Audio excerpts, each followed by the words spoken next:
Yo, what up, Sci fam? Here we go. Vinegar and baking soda. To begin with, in class, students added or measured 20 milliliters of vinegar using the graduated cylinder that you can see there in the video. Once they had 20 milliliters of vinegar in the graduated cylinder, they then transferred that into an Erlenmeyer flask. The clear liquid at the bottom there is our vinegar. And use this piece of paper to measure out 3.0 grams of baking soda. You can see this group has to remove just a little bit so they can get that 3.0 grams. And then use that paper to transfer the baking soda into the balloon.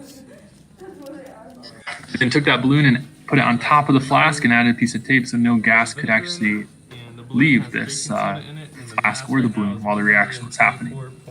So there's the mass of the system right now, and you can go ahead and record that. When they flip the balloon, you can see they mix the baking soda in with the vinegar, and the reaction occurs. There's two things we can see that are proving that a gas is produced. One, you can see all those bubbles, and two, you can see the balloon is inflating as well with the gas that was produced. The weight's going Now, you see that the mass has changed, and it's actually gone down just a little bit. So you can use that number right there as your mass. I added mass on this one from another group, but you can see the vinegar and baking soda were both on the scale.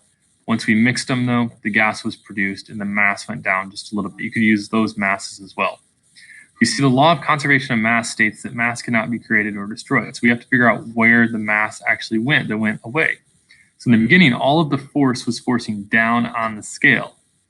Once we actually mixed them, though, the gas started to push up on the balloon, causing there to be a little bit less pressure on the scale. So there was no mass that changed, but it's just that the mass now is in the gas, and the gas is pushing up on the balloon, which reduces the force down on the scale just by a little bit.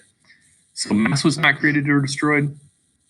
It was just turned into a gas, which is going to interact differently and not force its weight down on the scale.